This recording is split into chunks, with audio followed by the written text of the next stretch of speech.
Ginjal terhadap anak, pemerintah Aceh Jaya melalui Dinas Kesehatan telah mengeluarkan himbauan untuk menghentikan pemberian obat sirup. Himbauan tersebut diperuntukkan bagi pelayanan kesehatan hingga sejumlah apotek di Aceh Jaya. Terkait meningkatnya kasus gangguan ginjal pada anak yang sudah ditemukan di sejumlah daerah, Dinas Kesehatan Kabupaten Aceh Jaya mulai melakukan pelarangan terhadap pemberian obat sirup.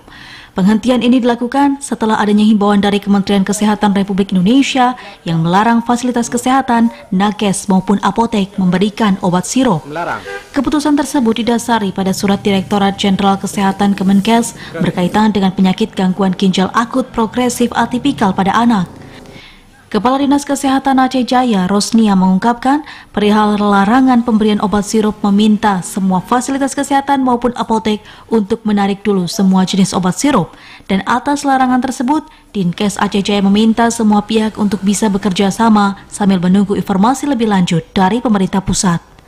Kita sementara merujuk dengan himbauan dari surat Menkes, bukan surat, himbauan Menkes. Ya. Untuk sementara tidak diresepin obat-obat yang bersifat sirup, kepada pasien. Menunggu hasil penelitian dari tim peneliti lah, kita menunggu instruksi dari selanjutnya dari Kemenkes. Jadi kita dengan tindak lanjutnya kita sudah menghubungi puskesmas di bawah kita dan rumah sakit agar untuk sementara menarik dulu. Dan apotek-apotek dengan depot-depot untuk menarik dulu, menunggu instruksi selanjutnya apa masih bisa dipakai apa tidak setelah mereka meneliti.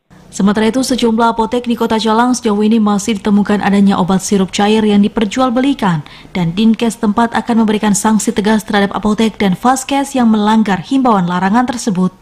Dari Aceh Jaya, Musliadi TVRI Aceh melaporkan.